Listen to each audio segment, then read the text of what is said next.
तो अब बासे बाजार का साथ छोड़ दीजिए और बिहार की तरफ रुख कीजिए, क्योंकि बिहार में बिसात बिछ रही है और बिसात इस बात की कि चुनाव है विधानसभा की। अब बात देश की सियासी हलचल की करते हैं। लगता है हरियाणा, महाराष्ट्र और दिल्ली में चुनाव हारने के बाद बिहार में कांग्रेस बदली हुई रणनीति के साथ स्ट्रैटेजी चेंज करी है, चुनावी मैदान में उतरना चाहती है, या यूं कहें कि उतर रही है।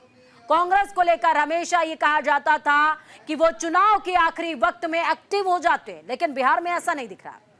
बिहार विधानसभा चुनाव में अभी 5 से 6 महीने का वक्त बचा हुआ है, लेकिन कांग्रेस अभी से बिहार में एक्टिव मोड में नजर आ रही है। कांग्रेस के सबसे बड़े लीडर राहुल गांधी लगातार बिहार का दौरा कर रहे हैं। सोमवार को एक बार फिर से राहुल गांधी बिहार दौरे पर थे। पिछले कुछ दिनों से ये राहुल गांधी का, अगर दौरों की बात की जाए तो ये तीसरा बिहार का दौरा।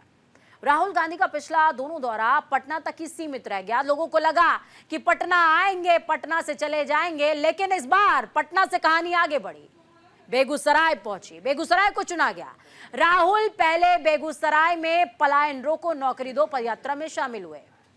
वही अपने चिर परिचित अंदाज में बिहार कांग्रेस के नेताओं के साथ करीबन 2 किलोमीटर तक मार्च करते नजर आए और अपने कार्यकर्ताओं में जोश भी भरा।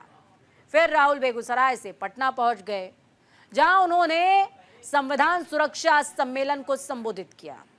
हाथ में वही किताब थी। संविधान के बहाने पीएम मोदी और उनकी सरकार पर हमला बोला।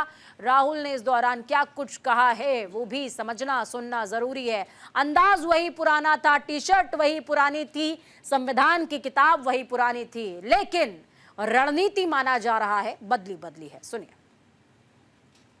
भी राजनीतिक बदलाव आता है, अंग्रेजों के खिलाफ राजनीतिक बदलाव आया। बिहार की जनता ने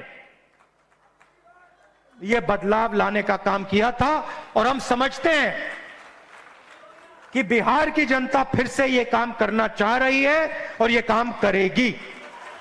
और हम आपके साथ मिलकर, शामिल होकर यह काम करना चाहते हैं।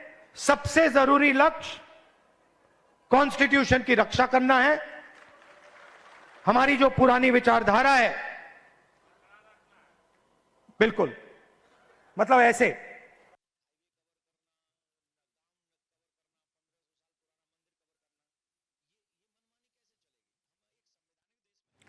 तो पिछले कुछ चुनावों से कांग्रेस की पहचान आरजेडी के पिछलग्गू जैसी हो गई थी। मतलब बड़ा भाई पीछे और छोटा भाई आगे। पार्टी अब इस छवि से बाहर निकलना चाहती है, अपने शेल से बाहर निकलना चाहती है, और इस बात का इशारा कांग्रेस आलाकमान के हाल के फैसलों में साफ नजर आता है। हाल ही में कांग्रेस ने प्रदेश अध्यक्ष बदलकर सभी को चौंका दिया और कांग्रेस ने बिहार चुनाव को एक नई चुनौती की दिशा में मोड़ दिया है। वो दिशा है जातीय ध्रुवीकरण की, जिसके केंद्र में दलित है। कांग्रेस ने बिहार में अखिलेश प्रसाद सिंह को अध्यक्ष पद से हटाकर राजेश कुमार राम को पार्टी की कमान सौंपी। राजेश राम दलित समाज से आते हैं और कांग्रेस इसके जरिए दलित वोट बैंक में सेंध लगाना चाहती है। यही वजह है कि आज जब राहुल बिहार पहुंचे तो पार्टी के इस फैसले को बताना नहीं भूले। राहुल ने प्रदेश अध्यक्ष को लेकर क्या कुछ कहा वो भी आपका सुनना जरूरी है, क्योंकि ये जो बयान है ये आगे की कांग्रेस की स्ट्रैटेजी को बताता है और कुछ कुछ नीतीश कुमार की याद भी दिलाता है। सुनिए। हमने अपने डिस्ट्रिक्ट प्रेसिडेंट्स चुने और मैं ये नहीं कहूंगा कि ये बहुत बड़ा कदम है, मगर ये एक जरूरी कदम है। पहले हमारे डिस्ट्रिक्ट प्रेसिडेंट्स की लिस्ट में 2/3 अपर कास्ट के लोग थे। अब हमारी नई डिस्ट्रिक्ट प्रेसिडेंट्स की लिस्ट में 2/3 ईबीसी, ओबीसी, दलित, पिछड़ा वर्ग, माइनॉरिटी के हैं।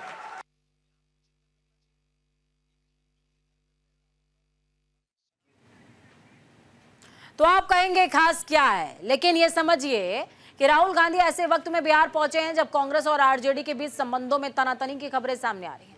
कहा यह जा रहा है कि कांग्रेस ने एक के बाद एक बिहार में ऐसे तब्दीलियां कर दी जो आरजेडी को रास नहीं आ रही है। अब कांग्रेस के वो बदलाव आखिर क्या है वो हम आपको ग्राफिक्स के जरिए बताते हैं। पहले कांग्रेस ने प्रदेश प्रभारी मोहन प्रकाश को बदलकर बिहार की कमान राहुल गांधी के खास माने जाने वाले नेता कृष्णा अल्लावारू को दे दी।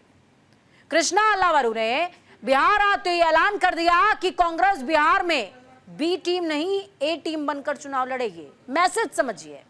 फिर कांग्रेस लालू के विरोधी माने जाने वाली और तेज तर्रार युवा नेता कन्हैया कुमार को पलायन रोको नौकरी दो यात्रा की जिम्मेदारी सौंपती नजर आए। फिर कांग्रेस ने लालू के करीबी माने जाने वाले अखिलेश प्रसाद सिंह को अध्यक्ष पद से हटा दिया। फिर अखिलेश प्रसाद की जगह दलित चेहरा राजेश कुमार राम को कांग्रेस की कमान सौंप दी। ये घटनाक्रम बहुत कुछ बताता है। चुनावी साल में एक के बाद एक कांग्रेस के इस तरह के फैसले एक तीर से कई निशाने की तरफ इशारा करते हैं।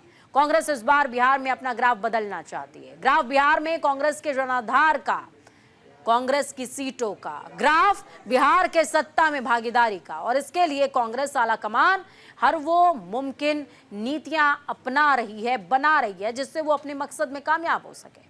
कांग्रेस के हाल के फैसले और राहुल गांधी के बिहार दौरे को लेकर जेडीयू प्रवक्ता और आरजेडी प्रवक्ता क्या कुछ कह रहे हैं, वो भी सुन लीजिए।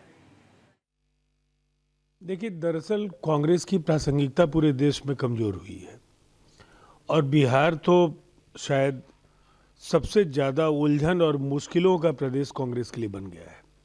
एक तरफ राजद घास डालने के लिए तैयार नहीं है, दूसरी तरफ कांग्रेस के अंदर का कोहराम। हाल के जो फैसले हैं वो कांग्रेस का स्थानीय नेतृत्व उसको पचा नहीं पा रहा है।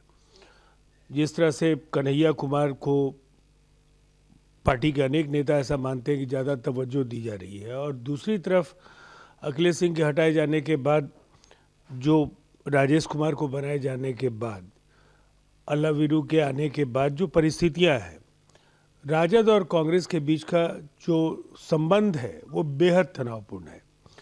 देखिए, बिहार में इस वर्ष चुनाव होने हैं। हर पार्टी के नेता अपनी तैयारी में लगे हैं। श्री राहुल गांधी जी भी बिहार तीसरी बार अभी आए हैं और कार्यक्रम में अपने पार्टी के संगठन के कार्यक्रम में भाग लेंगे। इसमें हर्ज क्या है? विरोधियों को पेट में दर्द क्यों हो रहा है? श्री राहुल गांधी जी, श्री तेजस्वी यादव जी की जोड़ी से पूरा एनडीए का कुनबा घबराया हुआ है।